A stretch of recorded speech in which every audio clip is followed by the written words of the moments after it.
कल्याण संस्था के बस्ती जनपद के अधिवेशन में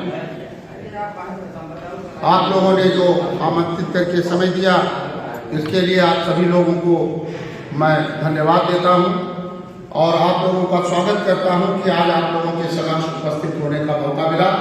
इसके लिए विशेष रूप से हमारे जनपद के जो जलालुद्दीन कुरैशी जी हैं, इन्होंने मुझे विशेष रूप से निमंत्रित किया, इसके लिए मैं उनका धन्यवाद देता हूं।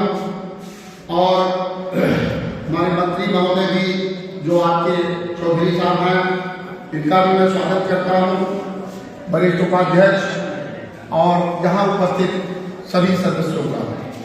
हमारे लखनऊ से पधारे हुए श्री विश्वनाथ दीक्षित जी जो प्रेसकल्ब कल्याण संस्था के वरिष्ठ उपाध्यक्ष हैं, जनपद सीतापुर से आपकी इस कड़ाकी ठंडक में आप लोगों के बीच में आने के लिए उनका जज्बा ही है कि वो अपने ऊर्जा के साथ आप लोगों के बीच में उपस्थित है। हमारे सचिवालय से सेवानिवृत्त श्री ओमकार नाथ तिवारी जी हैं, जो सचिवालय संगठन में काफी दिनों तक महामंत्री के पद पर रहे और वहां से सेवानिवृत्त होते ही आपके इस पेंशनर्स कल्याण संस्था का दायित्व संभाल रहे हैं महामंत्री के पद पर। JPWC में भी वो महामंत्री के पद पर हैं। ऐसे जुझारू व्यक्ति के साथ रहने पर गर्व होता है कि ऐसे लोग बिल्कुल जब भी टेलीफोन करिए तो हर समय आप लोगों की समस्याओं के लिए तत्पर रहते हैं। हमारे भाई मंगराम जी, इनके बारे में तो कुछ कहना ही नहीं है कि जितनी तारीफ की जाए इनकी कर्मचारियों के लिए। मैं भी बस्ती जनपद में थोड़े दिन नौकरी करके गया हूँ 1990 में, तो मैं इनका नाम बहुत दिन से सुन रहा हूँ और जिस तरीके से ये कर्मचारियों के लिए संघर्षरत हैं, तत्पर हैं, ये स्वागत के योग्य हैं। रही बात पेंशनर्स की समस्याओं के बारे में, तो मैं इतना जरूर कहना चाहता हूँ कि संगठन के जितने जुझारूपन का द्योतक है कि जिस तरीके से पेंशनर्स के बारे में 8वें वेतनमान में पेंशनर्स की गणना न करते हुए और उपेक्षात्मक रवैया भारत सरकार के द्वारा बनाते हुए जैसा संघर्ष दिखाते हुए अभी 2-3 कार्यक्रम पेंशनर संस्थाओं के द्वारा किया गया। अभी एक JPWC के द्वारा बहुत बड़ा कार्यक्रम रविंद्रालय में किया गया पिछले नवंबर में और कई बार पेंशनर्स कल्याण संस्था के द्वारा धरना और ज्ञापन का कार्यक्रम जनपद स्तरों पे पूरे प्रदेश में प्रभावी किया गया।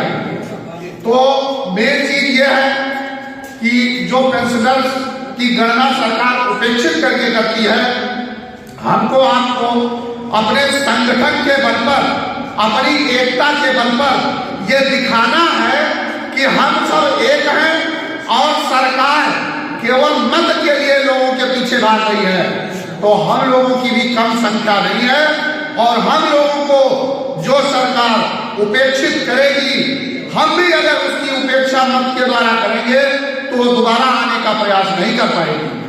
तो इसलिए हम लोगों की एकता का परिचायक है कि जो एकता हम लोगों ने दिखाई उसी पर सरकार की रोंगटे खड़े हुए, सरकार हिली और उसने ये घोषणा कर दिया कि पेंशनर्स की गणना सारे तरीके की सुविधाओं के साथ जैसे दी जाती थी वैसे दी जाएगी। तो ये आपके परिचय का परिचायक है कि आप सब लोगों ने अपनी संघर्ष की एकता दिखाई, इसलिए सरकार हिल करके हम लोगों का ध्यान दी। दूसरी चीज है, इस समय बहुत बड़ी समस्या है कंप्यूटेशन को लेकर के। बात बिल्कुल सही है, कंप्यूटेशन की जब शुरुआत हुई थी तो यहाँ हमारे बहुत वरिष्ठ साथी हैं, वो सब जानते हैं कि 1 रुपये पेंशन पर 125 रुपये कंप्यूटेशन का भुगतान सरकार करती थी। सरकार ने हमारी अवधि सीमा कटौती की 15 की 15 ही रखी, उसमें कटौती नहीं किया, लेकिन जो भुगतान दे रही है उसमें घटाते घटाते 1 रुपये का 125 के बजाय 98 रुपया कर देंगे। हम आप लोगों के माध्यम से सरकार से ये मांग करते हैं कि यदि सरकार पेंशन का 11 साल नहीं करती है तो हमारे भुगतान जो 1 रुपये पे 125 रुपया देती थी वह दे, हम लोगों को कोई शिकायत नहीं है। अगर 1 रुपये पे 125 देती है तो हम लोगों को इस पर कोई शिकायत नहीं है। आज के इस ठंडक के मौसम में आप सब लोग यहाँ पधारे हैं, ये बहुत ही सौभाग्य की बात है। बड़ी मेहनत करके आप लोग यहाँ आए हैं। इतना जरूर कहूँगा कि आप लोगों की कोई भी समस्या हो तो आप याद करिएगा, मैं इसी जनपद का रहने वाला भी हूँ।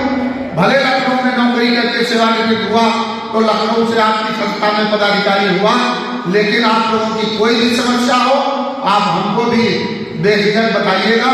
वैसे मुझे मौका नहीं मिलेगा, मैं ये जानता हूँ, क्योंकि आपके महामंत्री और अध्यक्ष इतने जुझारू हैं और जागरूक हैं कि आप लोगों की समस्याओं के प्रति अनवरत तत्पर हैं।